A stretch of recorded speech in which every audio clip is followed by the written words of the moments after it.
Bismillahirrahmanirrahim. Assalamualaikum warahmatullahi wabarakatuh.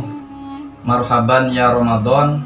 Saya ucapkan selamat menjalankan ibadah puasa kepada sahabat-sahabat semuanya. Semoga kita semua dapat menjalankan ibadah di bulan suci ini dengan sempurna hingga akhir bulan nanti. Baik, saya akan mengajak sahabat-sahabat semua untuk sinau mengkaji bareng kitab Maqasidus Shaum yang ditulis oleh Syekh Izzuddin Ibni Abdissalam. Namun sebelumnya saya memohon kepada sahabat-sahabat semuanya untuk terlebih dahulu mengirimkan doa Al-Fatihah yang ditujukan kepada para pendahulu kita dan terkhusus kepada penulis kitab ini, yaitu Syekh Izzuddin Ibni Abdissalam. Ala hadhihi niyyah wa ala kulli niyyatin sholihah. Al-Fatihah.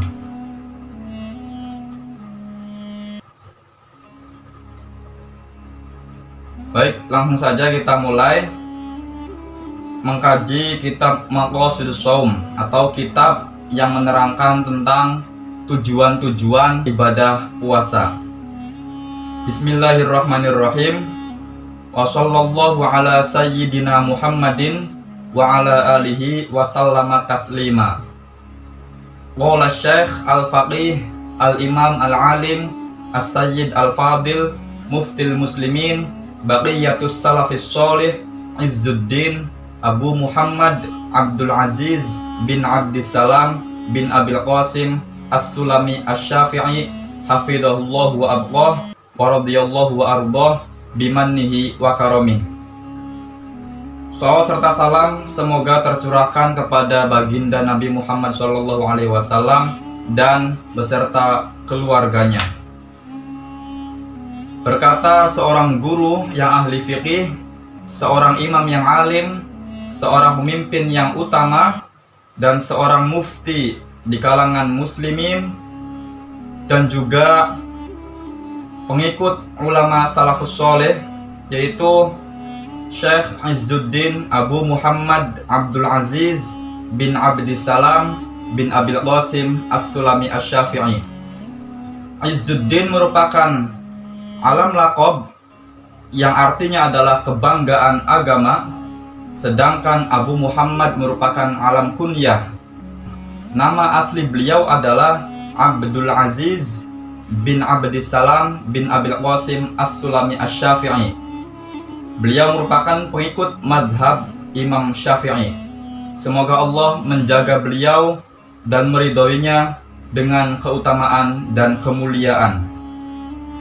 Beliau lahir di Damaskus, Syria pada tahun 577 Hijriah atau bertepatan dengan tahun 1181 Masehi. Dan beliau wafat di Kairo, Mesir pada tahun 660 Hijriah atau bertepatan dengan 1262 Masehi. Beliau merupakan seorang ulama yang terkenal, yang tersohor, sehingga bahkan dijuluki sebagai Sultanul Ulama, pemimpin para ulama. Dan juga beliau memiliki banyak karya tulisan yang berisi tentang pemikiran-pemikirannya. Di antara kitab-kitabnya adalah Al-Qawaidus Sughra, Al-Qawaidul Kubra, Qawaidul Ahkam, Fi Masalihil Anam, Maqasidus Shalah, dan yang akan kita sinawi bareng adalah kitab Maqasidus Shaum. Perlu diketahui bahwa ada pemikiran, salah satu pemikiran beliau yang terkenal, yaitu tentang klasifikasi bid'ah. Menurut beliau, bid'ah adalah fi'lu ma lam yu'had fi asri Rasulillah sallallahu alaihi wasallam. Segala perbuatan yang tidak ada pada masa Nabi, itulah yang disebut dengan bid'ah. Menurut Imam Syafi'i, bid'ah dibagi menjadi dua, yaitu ma'uhditha yukhalifu kitaban aw sunnatan aw atharon aw ijma'an fahadhil bid'ah ad-dolalah. Yaitu yang pertama adalah bid'ah atau segala sesuatu yang baru yang menyimpang dari dalil-dalil Al-Quran, As-Sunnah, perkataan sahabat maupun ijma'. Ini berarti termasuk dari bid'ah dolalah. Sedangkan yang kedua adalah ma uhditsa minal khair la khilafa fihi liwahidin min hadza fahadhil bid'ah ghairu madmumah. Yang kedua adalah segala sesuatu yang baru yang tidak menyimpang atau menyalahi dari dalil-dalil Al-Quran, Sunnah, athar sahabah maupun ijma'. Ini berarti bid'ah ghairu madmumah atau bid'ah yang baik. Itu menurut klasifikasi Imam Syafi'i. Nah, kemudian Syekh Izzuddin Ibni Abdissalam ini mengembangkan pembagian bid'ah menjadi 5. Ada bid'ah wajibah, bid'ah mandubah, bid'ah makruhah, bid'ah muharramah, dan bid'ah mubahah. Bagaimana contoh atau apa contoh daripada bid'ah wajibah? Bid'ah wajibah menurut Syekh Izzuddin Ibni Abdissalam, contoh prakteknya adalah al-ishtighal bi'ilmin nahwi, yaitu belajar tentang ilmu alat atau nahwu shorof. Mengapa dikatakan bid'ah? Karena ilmu alat itu pada masa Rasul belum ada, baru ada masa belakangan setelah masa sahabat. Nah, mengapa dikatakan bid'ah wajibah? Karena untuk memahami dalil-dalil agama, baik dalam Al-Quran maupun Al-Hadis, seorang muslim harus terlebih dahulu memahami ilmu alat yang menjadi metode bagaimana memahami teks-teks Al-Quran maupun Al-Hadis, sehingga dikatakan wajib. Karena jika tidak demikian, kita tidak mungkin dapat memahami makna yang terdapat dalam Al-Quran maupun Al-Hadis. Maka muncullah ini kaidah ma la yatimul wajib illa bihi fahuwa wajib. Sebagai seorang muslim, kita harus memahami dalil-dalil agama, dan itu semua tidak akan bisa terwujud tanpa adanya pemahaman tentang ilmu alat atau ilmu nahwu shorof. Maka belajar ilmu nahwu shorof merupakan bid'ah wajibah. Kemudian yang kedua adalah bid'ah mandubah, bid'ah yang dianjurkan. Contohnya adalah mendirikan madrasah-madrasah, sekolah-sekolah, universitas-universitas yang itu semua bernilai positif, maka itu sangat dianjurkan. Atau contoh dalam praktek ibadahnya adalah jamaah tarawih di masjid. Mengapa bid'ah? Karena jamaah tarawih ini merupakan sesuatu hal yang belum ada pada masa Nabi. Meskipun Nabi pernah melaksanakan sholat tarawih di masjid, tetapi hanya berlangsung selama 3 hari. Kemudian hari selanjutnya beliau melaksanakan sholat tarawih di rumah. Nah, baru ada praktek jamaah sholat tarawih secara masif itu dilakukan pada masa sahabat Umar bin Khattab. Barangkali memang ada sebuah riwayat yang mengatakan, ikutilah sunnahku dan sunnah khulafair rasyidin. Maka jika kita mengikuti pendapat ini atau sabda hadis ini, otomatis jamaah tarawih di masjid merupakan sunnah daripada khulafaur rasyidin. Kemudian ada bid'ah makruha. Contohnya adalah menghiasi masjid, musola ataupun mushaf dengan menggunakan emas.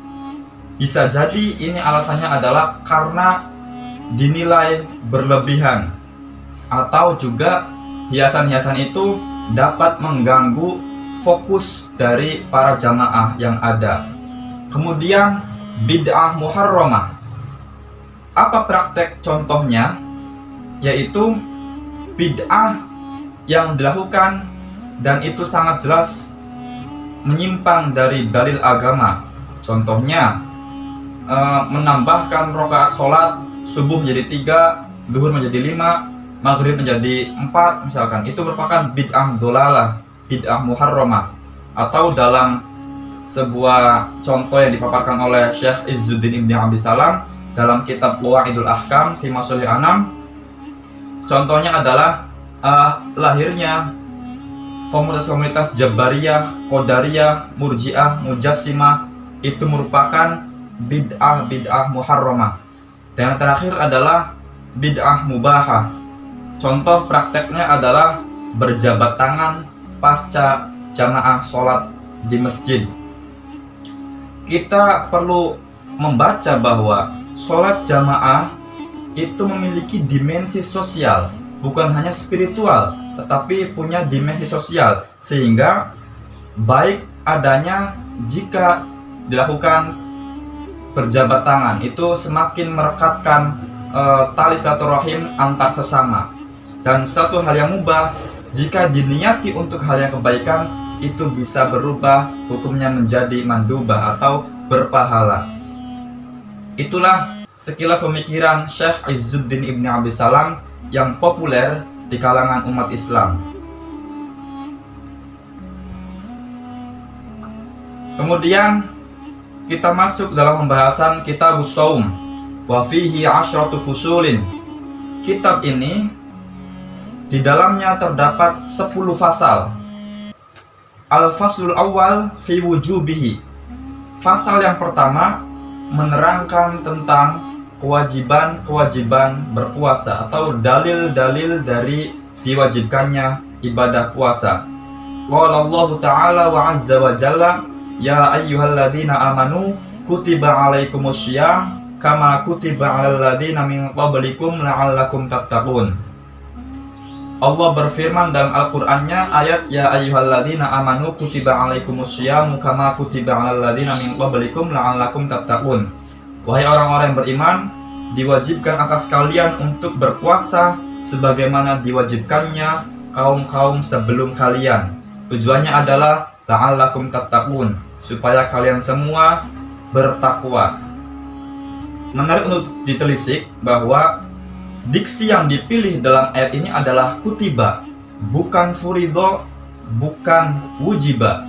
Meskipun ada sebagian ulama yang mengatakan kutiba maupun furido itu adalah kata yang muradif atau sinonim. Tetapi jika kita maknani secara linguistik, kutiba ini merupakan arti makna literalnya adalah telah dituliskan. Dalam arti kewajiban berpuasa ini sudah dituliskan di Lauhul Mahfuz, maka wajar jika diksi selanjutnya adalah kama kutiba 'alal ladzina min qablikum. Jadi ibadah puasa ini bukan hanya dilakukan oleh umat Islam, tetapi juga dilakukan oleh umat-umat sebelum agama Islam. Tujuannya adalah la'allakum tattaqun. Lalu apa makna daripada la'allakum tattaqun? Maknahu la'allakum tattaqun an-nar bisaumi. Artinya supaya kalian semua takut terhadap siksaan api neraka.